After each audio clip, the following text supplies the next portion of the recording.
แม่เหมียวแม่ดำหนวดแม่ดำหนวดอยู่นี่เนาะรอ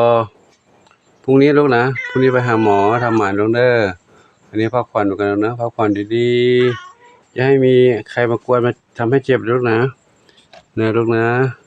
อันนี้ใครเนี่ยนมนี่นมอะไรส้มอ่อนอยู่นี่นะอยู่ใกล้ๆกับกระต่ายน้อยกินอาหารกันตลอดทั้งวันเลยจุบจับกินอาหารเม็ดด้วยกินผักสดด้วยนะกินไม่หยุดไม่หย่อนเลยเคี้ยวจุบจับตลอดเวลาอันนี้ใครนี่ของปู่เตรียมผักมาให้แล้วนี่เยอะแยะไปเอาผักที่สวนเขานะเขาที่สวนเขามาให้กระต่ายกินแต่บอกโอ้ยสบายเลยของปู่ให้หนูกินตรงนี้หนูกิน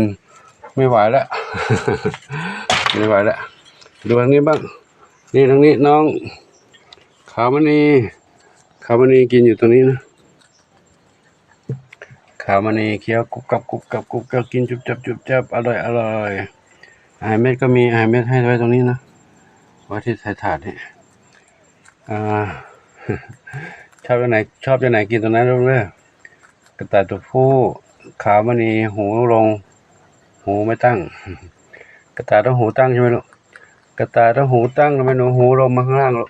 เป็นพันธุ์อะไรเนี่ยเป็นพันธุ์แพะหรือเปล่าลูกแพะมั้งฮะมีลูกแพะหรือเปล่าลูกแพะพันธุ์แพะ อย่างนี้นะก็ จะไม่ถ่ายอะไรให้ มองไม่เห็น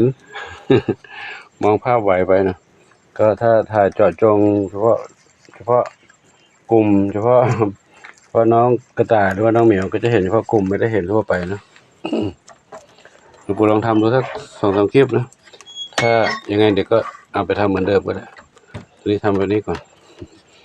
เพราะบางท่านดูแล้วอาจจะตาลายว่าหลวงปู่ถ่ายตรงนู้นตรงนี้ดูแล้ว ภาพไม่นิ่งไปนู่นบ้างไปนี่บ้างนะก็เจาะจงเฉพาะน้องนี่แล้วกันนะเจาะจงเฉพาะน้องนี่แล้วกันอยู่ตรงนี้พออยู่ตรงนู้นมันบ้านกว้างนะเดินไปก็ต้องกล้องก็จะต้องถือไปด้วยก็บุบบับกล้องแผ่นไปแผ่นมาเอียงไปเอียงมาไหวไปไหวมาเลยตาลาย แล้วก็เนี่ยก็ถ่ายให้ดูตรงนี้ก่อนเนาะพอเดี๋ยวไปนู้นก็จะไม่ได้อีกแหละเดี๋ยวตาลายอีกก็ถ่ายเพราะตรงนี้นะก็ค่อยๆเดินเอาแล้วกันถ้าเดินไปเร็วก็มองไม่เห็นตาลาย